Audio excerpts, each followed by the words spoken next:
Hi friends, तर आज मी तुम्हाला दाखवणार पिझ्झाची रेसिपी।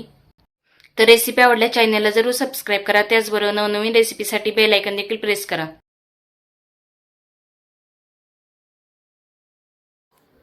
सर्वात आधी इथे मी एक पिझ्झाचा बेस घेतलेला आहे। या पिझ्झा बेसवर व्यवस्थित असा पसरवून पिझ्झा सॉस आता मी लावून घेते।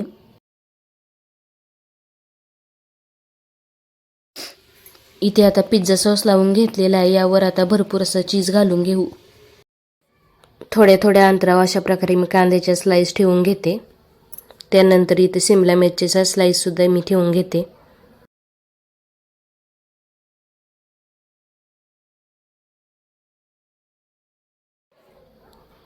त्यानंतर आता टोमॅटोचे स्लाइस सुद्धा ठेवून घेऊ।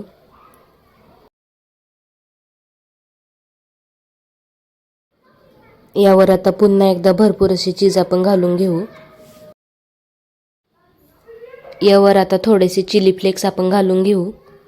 पिझ्झा आपण कढईमध्ये बेक करणार आहे, त्यासाठी इथे एका कढईमध्ये मी 1 वाटी मीठ घेतलेला आहे। हे मीठ आता हाताने पसरवून यावर झाकण ठेवून हे 5 मिनिटांसाठी मध्यम गॅसवर कढई गरम करून घेते। इथे आता 5 मिनिटांनी कढई तापलेली आहे। यावर आता अशा प्रकारे आपण स्टँड ठेवून घेऊ। आपण तयार केलेला पिझ्झा सुद्धा यावर मी आता ठेवून घेते। यावर झाकण ठेवून 20 मिनिटे आता मीडियम गॅसवर हा पिझ्झा आपण बेक करून घेऊ।